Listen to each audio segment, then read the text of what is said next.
All right, everybody.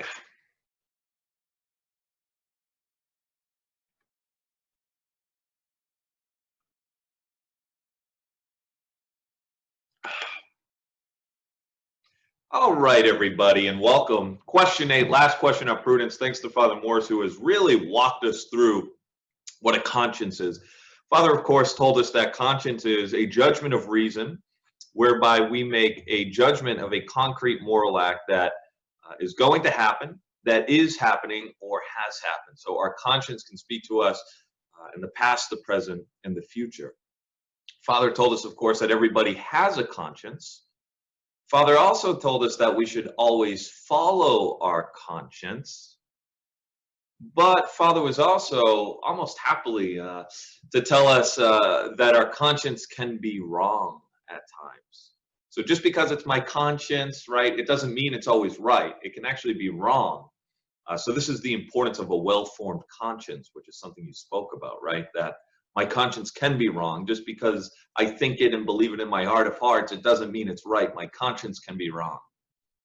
So you think about if class ended, there was $20 on the desk. One student's going to say, oh, we should do this. The other student's going to say, oh, we should do this, right? They're judging that differently with their conscience. Right? On a grander scale, you think of an event like September 11th. Father walked you through some historical stuff, right? There were some people who believe in their heart of hearts that September 11th is a good thing, right? Objectively, we know that that's not true, but they believe that with their conscience. My conscience can be wrong. Always follow my conscience because it's my inner sanctuary, it's my secret core, it's my heart of heart, it's the place where God's voice dwells and speaks to me. So, the question today, question 8, is going to be, am I responsible for following what we call an erroneous conscience? So, erroneous conscience is just a conscience in error. So, my conscience leads me to do something that is wrong. Well, you guys told me I should always follow my conscience. Am I responsible for following a conscience that is erroneous? I genuinely believe what I'm doing is right, but it's not. Am I responsible for that? The answer is it depends. The answer is it depends. What's the answer? It depends. Well, what does it depend on? It really depends on what we're going to call two types of ignorance: vincible ignorance and invincible ignorance. So, vincible means easily defeatable, conquerable if I'm attentive to it. I just think of the word vincible like Hendrick and lacrosse, right? Like easily overcome, right? The opposite of vincible is invincible. Invincible is going to mean not easily overcome, unconquerable. Right? Maybe you think about Hendrick in football, right? Difficult to defeat. So let's take a look at vincible ignorance. Vincible ignorance is going to be that you are driving home from school one day, a cop pulls you over and says to you, hey, why were you going 60 in a 30? You're going to say to him, what? Why were you going 60 in a 30? I don't know, officer. I didn't see the sign. You didn't see the sign? I didn't see the sign. Come with me. He takes you back. You literally pass like 10 speed limit signs, clearly labeled, identified, it's there, right? That's vincible ignorance. You could have known better if you were attentive, if you were conscientious, but you weren't.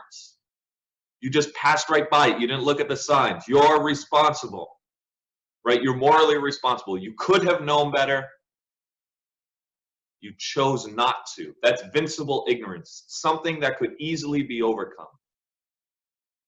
Same scenario. Cop pulls you over a different day. I don't know, officer. I didn't see the sign. Officer says, you didn't see the sign? I didn't see the sign. Come with me. He pulls you back. Oh, I'm sorry. I gotta hit the button.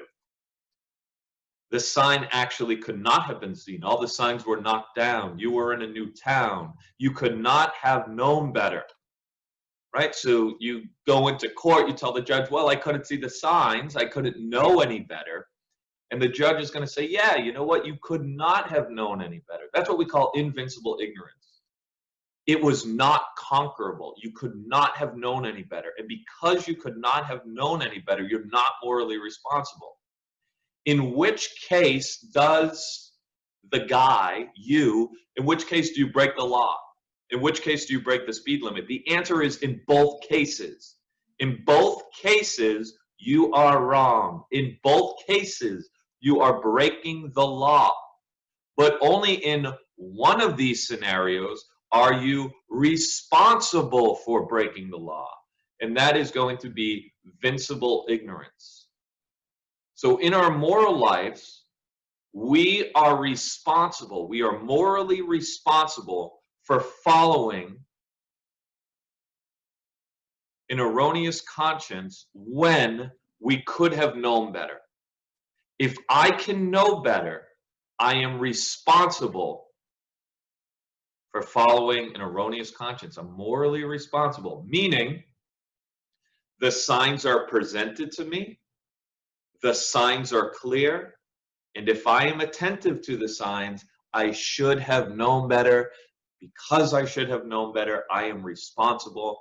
If I could not have known better, I am not responsible.